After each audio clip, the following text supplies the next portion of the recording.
Bonjour et bienvenue dans la chaîne Mathématiques Sciences. Aujourd'hui c'est un plaisir de se retrouver pour faire une nouvelle vidéo donc en nombre et calcul dans laquelle ici nous allons parler des puissances. Alors là on va parler des puissances mais donc des puissances dans les problèmes pratiques.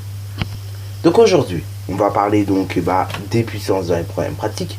Donc là je vous avais montré un petit peu, avant on a vu comment fonctionnent les puissances. Donc on a vu les puissances ordinaires entre guillemets. Après on a vu les puissances de 10 qui sont un cas particulier des puissances en général. Puis après on a vu tout simplement les divers calculs qu'on pouvait faire. Et puis ensuite on a vu tout ce qui concernait la notation scientifique. Ok. Donc là on va un petit peu faire un petit problème là-dessus. Donc sur les puissances et les problèmes pratiques. Alors là ce que je vous conseille pour cette vidéo c'est d'avoir un petit calculateur pas trop loin. Comme ça on pourra en même temps donc vérifier des choses et comme ça ce sera pratique. Donc là ici il s'agit d'une tâche complexe. Alors tâche complexe ne veut pas dire difficile, perso voilà je reste à le faire et je vais vous montrer comment on fait. Mais tâche complexe ne veut pas dire difficile. Tâche complexe en gros c'est une tâche un petit peu plus élaborée. À la limite c'est un problème type brevet quoi. Donc ça au brevet vous pouvez très bien tomber sur un exercice comme ça. Donc là bon même les troisièmes qui me suivent pour le brevet, ne vous inquiétez pas, vous pouvez même regarder une vidéo de quatrième comme ça. Parce que ça c'est des exercices, c'est type brevet, c'est des exercices qui peuvent très bien tomber au brevet. C'est-à-dire on vous montre des documents et tout, mais au final bon voilà quoi. Il faut répondre à une seule question, c'est possible. Alors c'est rare qu'on rencontre ça, depuis quelques années j'en ai plus vu des problèmes comme ça, mais bon, on peut quand même voir ce genre de problème apparaître au brevet. Donc là, du coup, on va faire une petite tâche complexe, donc là-dessus. Donc on nous dit ici, dans le document, qui est un texte, on nous dit qu'ici le sang est un liquide circulant donc dans les vaisseaux sanguins de l'organisme. Vous voyez le sang, donc le sang c'est un liquide plus ou moins rouge, voilà. Donc le sang c'est un liquide, vous le savez tous, pour vous êtes peut-être déjà blessé, et donc pour vous être blessé, vous êtes peut-être rendu compte que le sang, c'est un liquide. Alors c'est un liquide donc qui circule dans les vaisseaux sanguins de l'organisme. Alors en gros notre corps, voilà, vous avez le corps, vous avez l'organisme, et à l'intérieur de chaque organisme, en fait, vous avez des espèces de petits vaisseaux. Alors ces petits vaisseaux, donc, c'est par là que circule le sang. Alors il y en a deux types. Vous avez par exemple les veines. Donc les veines, ce sont des vaisseaux que l'on peut voir comme ceci. Alors je sais pas si ça bien se voit par contre. Donc les veines, c'est ces vaisseaux-là qu'on peut voir. Donc, alors quand on grandit, je vous dis les veines, on commence à les voir. Surtout chez les garçons, je sais pas pourquoi. Les filles, on a plus de mal à les voir. C'est surtout la couleur qu'on arrive à voir, mais donc on n'arrive pas à voir la forme. Donc là bon, je vous dis, là vous avez une veine, après on a tout plein d'autres, sur un corps humain, mais en gros bon, voilà, donc, les veines, tout ça, c'est des vaisseaux sanguins, ok. C'est des vaisseaux sanguins, qui ont pour rôle donc, finalement, d'apporter sang à tout l'organisme, ok. Donc là les veines, en l'occurrence, si vous vous rappelez un petit peu de ce que ça fait, ça apporte sang, finalement de l'organisme, de l'organe, pardon, plus précisément, vers le cœur, ok, voilà. Donc c'est pour ça que si vous vous coupez une veine, vous allez pas mourir en fait, vous allez juste avoir un petit peu mal, vous allez avoir du sang qui sort, ok, mais vous n'allez pas avoir mal. Par contre, en revanche, vous avez les artères donc, c'est en gros un autre vaisseau sanguin, un autre type de vaisseau sanguin du moins, qui transporte cette fois-ci le sang du cœur vers les organes. Problème qu'il y a, c'est un jour par malchance entre guillemets, il faut faire parce que c'est déjà plus compliqué de couper une artère, mais bon, ça peut très bien arriver. Si par malchance vous coupez une artère, qu'est-ce qui va se passer? Arrêtez, ça va être très risqué, vous allez voir ce qu'on appelle une hémorragie. Et là vous avez plus de chances de mourir parce qu'en fait, le sang qui part du cœur vers l'organisme, enfin vers l'organe plus précisément, ou vers l'organisme comme vous voulez, justement il est propulsé en fait. Le cœur, c'est un muscle qui éjecte le sang, ok, voilà. Donc le sang il est éjecté vers les artères et ensuite vers les organes en question, ok. Et donc si vous coupez par malchance une artère, du coup là vous avez plus de chances de mourir, ok. J'en avais peut-être déjà parlé de ça, mais je préfère vous le dire, ne vous coupez jamais une artère. Et d'ailleurs ne cherchez jamais à ce qu'on appelle se faire mutiler, parce que c'est ça le vrai mot normalement pour dire que je vais couper une veine, ça s'appelle se mutiler. Donc ne cherchez jamais à vous mutiler parce que par malchance, vous pourrez tomber sur une artère. Alors bon, généralement au bras, on a plutôt, c'est rare qu'on ait des artères, on a plutôt des veines, mais bon, faites attention tout de même. Il faut éviter ça parce que vous mettez votre santé, votre santé, on peut dire ça comme ça, et votre vie en danger, ok. Donc voilà. Alors là, je vais pas vous montrer à quoi ça ressemble un bras musclé, sinon vous allez me prendre pour un fou. Mais bon, voilà, n'essayez pas, ok. N'essayez pas, ça laisse pas des très belles traces. Du tout. Et en plus, c'est moche quoi, ok. Bon, alors là, donc, et bah voilà, voilà. Dans les vaisseaux sanguins, comme on disait, donc, et bah vous avez du sang qui est transporté, ok. Et donc, du coup, bah, le volume de sang, donc chez l'homme, il est de environ 5 litres. Et il est proportionnel à la corpulence de la personne. Alors là, dans cet exercice, en réalité, on s'en fiche un petit peu de la corpulence. On va dire que le volume de sang, c'est 5 litres à peu près, ok. Voilà. Alors oui, ça dépend de la personne. Hein. La personne, ça peut arriver par moment, on a un petit peu plus de sang, hein. Donc ça peut être du 5 litres et des brouettes. Ça peut être du 4 litres et des... Enfin, bon, 4 litres c'est rare, mais ça peut être... voilà, ça peut être approché. Donc bon, c'est rare que vous obtenez un résultat exact. C'est comme par exemple bah, pour le nombre pi. Le nombre pi, il y en a qui l'arrondissent à 3,14. Avant, on l'arrondissait, je crois, à 3,12. Avant, donc c'est il y a longtemps. Et voilà, donc je vous dis, c'est un peu chaud. Bon, maintenant donc, deuxièmement, on nous parle des globules rouges. Alors les globules rouges, ce sont les cellules qui sont dans le sang, ok. Donc dans le sang, en gros, bah vous avez... des nutriments, des choses comme ça, mais vous avez des globules rouges, ok. Les globules rouges, donc, ce sont les cellules les plus nombreuses du sang, et donc, on nous dit qu'il y en a 5 millions par millimètre cube. 5 millions par millimètre cube, c'est vraiment microscopique. Et donc, et bah, ces cellules, ces globules rouges, ok, et bah, ils ont une durée de vie qui est égale à environ 120 jours, ok. Voilà, voilà. Donc, elles ont également une forme, comme vous pouvez le voir, de disque biconcave, ok. Donc en gros ça fait un creux, voilà, voilà, comme vous pouvez voir ici. Donc là vous avez une vue donc de dessus, vous avez une vue donc de coupe, ok, sur le côté quoi en gros. Donc on nous dit qu'elles ont une forme de disque biconcave, et donc le disque biconcave il a donc pour diamètre 8 micromètres. 8 micromètres, vous voyez un petit peu ce que ça veut dire, c'est énorme, enfin c'est énorme, c'est petit quoi, c'est microscopique, mais c'est déjà plus grand qu'un atome quand même, parce que je rappelle qu'un atome c'est un astrom, ok, c'est en gros, bah c'est pas énorme quoi un atome, hein, c'est un dixième de nanomètre, ok.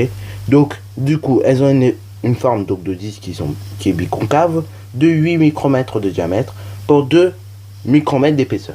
Alors là donc on me demande, si on alignait donc tous les globules rouges contenus dans un corps humain, quelle serait la longueur d'un fil? Je vous laisse mettre la vidéo en pause et puis après on va corriger par rapport. Sur ce donc, correction. Alors là, il faut bien comprendre les choses, essayer d'analyser les données. Je vous ai surligné quelques données utiles. Alors par moment, il y a des données que j'ai surlignées, c'est pas forcément utile, on va le voir. Hein. Mais voilà, voilà. Donc, et bah, il y a quand même, du moins dans ces données qui sont pas utiles, des données quand même qui sont utiles, justement, qui sont surlignées. Parce que j'ai surligné d'ailleurs. C'est un peu fait exprès. Donc là, on dit que le sang humain, c'est 5 litres. 5 litres, ok. Vous voyez un petit peu ce que c'est. Donc 5 litres, il faut déjà rappeler, bah, si on veut le mettre en volume, ça pourrait être par exemple 5 décimètres cubes, ok. Voilà, voilà. Bon, alors là, c'est 5 litres, on dit le volume de sang. On dit qu'au niveau des globules rouges, et bah, tous les millimètres cubes, on en a 5 millions. Donc en gros, vous imaginez ça, le sang c'est un liquide énorme, enfin, il y en a 5 litres quoi, dans le corps. Et donc, et bah, vous imaginez que vous avez donc, et bah, vos 5 litres de sang, ok. Et que tous les millimètres cubes, vous avez donc 5 millions de sang, ok. Vous avez 5 millions de globules rouges plutôt, ok. Voilà, voilà. Et donc, bon, après on nous dit que la durée c'est 120 jours, là on s'en fiche un petit peu.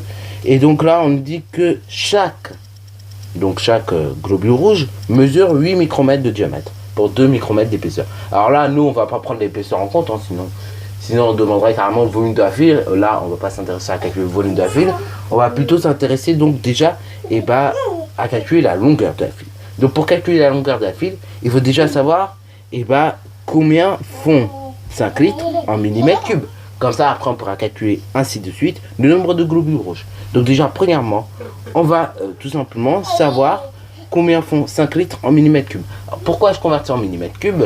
Comme ça va être plus facile après bah, pour tout simplement connaître la longueur de la file et ainsi de suite. Donc déjà, on a dit que 5 litres, c'était égal à 5 décimètres cubes. Déci, je rappelle, c'est normalement, quand on part pas en cube, mais quand on a une unité normale, le déci, c'est 1/10 de l'unité principale, ok. Voilà, faut. Alors là, c'est quand on a une unité normale, quand il n'y a pas de cube et tout. Bon, là, donc, c'est décimètre cube. Ça, on va le convertir en millimètre cube. Alors là, millimètre cube, pour ceux qui ont du mal, et bah, il faut rajouter à chaque fois 3 zéros. Donc là, décimètre cube, ça vous fait donc 5 décimètres cubes. Par contre, centimètre cube, ça fait 5000 centimètres cubes. Et par contre, millimètre cube, hein, qui est encore beaucoup plus grand, et bah du coup, ça fait tout simplement un 5 suivi de 6 zéros. Alors oui, si vous êtes un peu fumeur comme moi, vous dites A, mais après, il faut savoir le dire quand même correctement. Donc ça fait 5 millions de millimètres cubes, ok? Ouais, parce que je rappelle, un 5 suivi de 6 zéros, c'est des millions, ok? Donc ça fait 5 millions de millimètres cubes. C'est quand même énorme, hein, mine de rien, ok? Alors là, ça n'a pas été fait exprès d'ailleurs qu'il y ait 5 millions qui se répètent. Mais bon, voilà, vous, si, et bah, vous remarquez que ça se répète, c'est normal, ok? Donc si vous remarquez que dans un calcul, j'écris, par exemple, 2 fois le nombre 5 millions, c'est normal. Parce que, et bah, 5 millions, ça correspond, et bah, au nombre de millimètres cubes, bah, 200, ok? Voilà, voilà. Et donc, les 5 millions également correspondent au nombre de globules rouges, ok? Alors là, maintenant que nous avons déjà, bah, finalement exprimé le sang, ok, donc nous avons dit quel était le volume de sang en millimètres cubes, et ben on va tout simplement déterminer la taille. Avant même de déterminer la taille, pardon, on va déjà déterminer le nombre de globules rouges, ok. Donc on va calculer nombre de globules rouges. Donc le nombre de globules rouges, il faut comprendre ce que ça veut dire, ok. Alors pour bien comprendre, je vais vous faire ça avec des nombres plus simples, et après on comprendra avec des trucs plus complexes. Alors donc, par exemple, si on vous disait que tous les millimètres cubes, il y avait, je sais pas, 10 bah, globules rouges. De ce cas-là, pour, je sais pas moi, 10, et bah, je sais pas, par exemple, 10 litres de sang, hein, ou bien 10 millimètres cubes de sang. Donc pour 10 millimètres cubes de sang, et bah, combien y aurait-il de globules rouges? Et bah, ce que vous ferez, vous sachez, bah, vous savez déjà pour 1 millimètre cube, et bah combien il y a de sang, ok, donc enfin combien il y a de globules rouges, donc il y en a 10, et bah il vous reste plus qu'à en savoir pour 10. Dans ce cas, vous ferez bah 10 multiplié par 10, hein, parce qu'il y a 10 globules rouges par millimètre, et il faut multiplier par 10 pour connaître pour 10. Dans ce cas-là, et bah pour connaître pour 5 millions de millimètres cubes, et bah dans ce cas-là, il faut faire 5 millions, ok, 5 millions, multiplié par le nombre, et bah finalement de globules rouges que vous avez en un seul millimètre cube.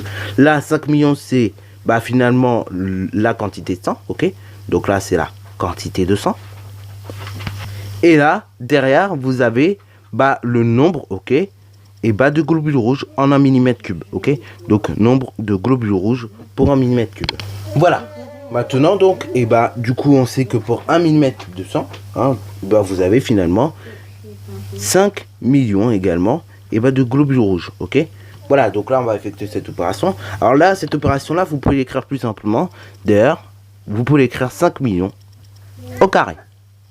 Et on va effectuer 5 millions au carré. Et vous allez voir que vous allez obtenir un résultat assez surprenant sur la calculatrice. Alors là, pour que vous me croyez, du coup je vais l'effectuer avec vous. Donc là, on tape 5 millions. Donc on tape 5 suivi de 6 zéros. Donc 1, 2, 3, 4, 5, 6 au carré. Donc on met au carré, donc pour mettre au carré, on appuie sur x exposant 2.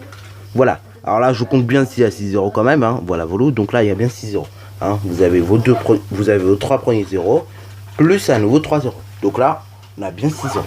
Donc là, on tape 5 millions au carré. On appuie sur exécuter. Voyons qu'est-ce qu'on obtient. On obtient 2,5. Donc 2,5 multiplié par 10 exposant 13. Donc là, ce qui veut dire là que vous avez un 2 suivi d'un 5 et après bah, suivi de plusieurs chiffres, ok. Et donc là, pour savoir combien il y a de chiffres au total, bah il faut se référer à l'exposant. Donc là, vous avez 13 chiffres au total, puisque ce qui est en exposant, c'est 13. Donc au total, vous avez 2, hein, qui est donc le 13e chiffre. Vous avez 5 qui est le 12e, et après suivi de 11 zéros, ok. Voilà, voilà. Donc là, bah, du coup, ça représente 2,5 multiplié par 10 exposant 13. Donc là, c'est pour le nombre de globules rouges. Là, on a le nombre, les gens. Ne vous arrêtez pas là. Là, on a juste trouvé le nombre. Maintenant, il faut qu'on trouve la taille globale de tout ça, ok? D'ailleurs, petite parenthèse, pour ceux qui sont, entre guillemets, littéraires, hein, je n'insulte pas les littéraires, hein, c'est bien aussi d'être littéraire aussi, mais voilà, pour ceux qui sont littéraires et qui aiment bien faire des phrases, là, vous pouvez mettre une petite phrase, voilà, la taille des globules. Le nombre de globules rouges est de 2,5 multiplié par 10 exposant 13, ok? C'est pas dérangeant. Moi, je vais pas le faire, hein, je vais directement le faire en conclusion, ok? Mais on peut très bien mettre également, bah, finalement, la phrase, ok? On n'est pas obligé. Alors là, maintenant, on va calculer la taille de la file, ok? Donc, taille de la file. Pour calculer la taille de la file, maintenant, eh ben, il ne reste plus qu'à calculer, bah, déjà, combien, bah, il faut déjà voir combien, bah, mesure, finalement, un globule rouge. Un globule rouge, on nous dit que ça mesure 8 micromètres, ok, de diamètre. Donc là, on va prendre les 8 micromètres de diamètre et on va le multiplier par le nombre de globules rouges que vous avez. Donc on va faire 2,5 multiplié par 10 exposant 13. Donc c'est parti mon kiki. 2,5 multiplié par 10 exposant 13 multiplié donc par 8 micromètres. Donc là on effectue cette opération à la calculatrice. Donc du coup quand on effectue cette opération, on obtient 2 multiplié par 10 exposant 14. Ok, donc 2 fois 10 exposant 14. Là c'est des micromètres les gens. Micromètres. Attention, micromètres c'est bien en micromètres. Mais on peut convertir ça encore mieux parce que là 10 exposant 14, je sais pas si les gens comprennent, tu vois. Donc on va déjà essayer de convertir ça par exemple en mètres. Ok, donc c'est parti mon kiki. Alors il faut se rappeler qu'est-ce que ça représente micron par rapport à l'unité de base. Ok, donc on rappelle que quand vous allez vers les microns tout ça, on divise. Ok, donc au final pour trouver la taille finalement en mètres, il faut faire 2 multiplié par 10 exposant 14. Et donc là il faut rappeler que 1 mètre c'est égal donc à 10 exposant moins 6. Ok, donc 1 micromètre est égal à 10 exposant moins 6. Et du coup il faut diviser par 10 exposant 6. Ok, voilà. Donc là on fait 2,2 multiplié par 10 exposant 14 divisé par 10 exposant 6. Ce qui nous donne donc 2 multiplié par 10 exposant 8 mètres. Là c'est des mètres les gens. Alors oui, là les mètres ça va pas beaucoup parler aux gens. Donc on va convertir ça en kilomètres. Le kilomètre c'est pareil. Il faut encore diviser par 10 exposant 3 ce coup-ci. Ok, donc là on va faire 2 multiplié par 10 exposant 8 divisé par 10 exposant 3. Quand on effectue cette opération, on obtient donc du 2 multiplié par 10 exposant 5. Et là, c'est des kilomètres. Alors 2 multiplié par 10 exposant 5, vous savez écrire en chiffre normal. Ça vous donnerait donc, tout simplement du 200 000.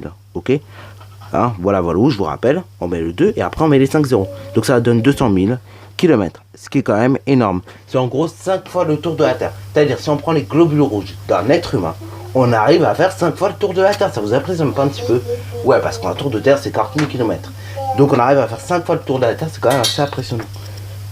Donc du coup, on peut mettre que la taille de toutes les globules, si on alignait donc tous les globules rouges en une seule file, la taille serait de 200 000 km. C'est parti mon guide. Donc voilà, je vais même simplifier un petit peu la phrase en l'écrivant. Du coup, la file des globules rouges serait de 200 000 km. C'est impressionnant quand même. Enfin, moi ça m'impressionne beaucoup parce que finalement c'est des petites choses assez microscopiques. On peut à peine les voir à l'œil nu, mais en fait les fils les aligner, ça peut faire le tour de la Terre. C'est ça qui est impressionnant quand même. Je sais pas si vous vous rendez compte, mais ça, micromètres, on n'arrive pas à les voir à l'œil nu. Après au microscope ça commence à devenir un peu galère à les voir, tu vois. Donc je sais pas, c'est quand même assez incroyable des choses qu'on arrive à peine à voir à l'œil nu, qui finalement quand ils sont assemblés ensemble, finalement font un truc incroyable. Je sais pas, moi ça m'impressionne beaucoup. Après, toi ça t'impressionne peut-être pas, tu vas te dire mais c'est nul, c'est quoi ça en fait, je m'en fous. Mais c'est quand même assez impressionnant. Donc je le dis parce que c'est vrai que c'est assez impressionnant, mais voilà. Donc 200 000 km, mine de rien, c'est beaucoup. C'est énorme, ok. C'était pas à distance Terre-Soleil, mais c'est quand même 5 fois le tour de la Terre. C'est quand même assez énorme. Bon, sur ce, la vidéo est terminée. C'était donc un plaisir de vous parler de ça. Donc si tu as bien aimé, comme d'habitude, n'hésite surtout pas à la liker, commenter et bonne reste à toi en mathématiques et en sciences.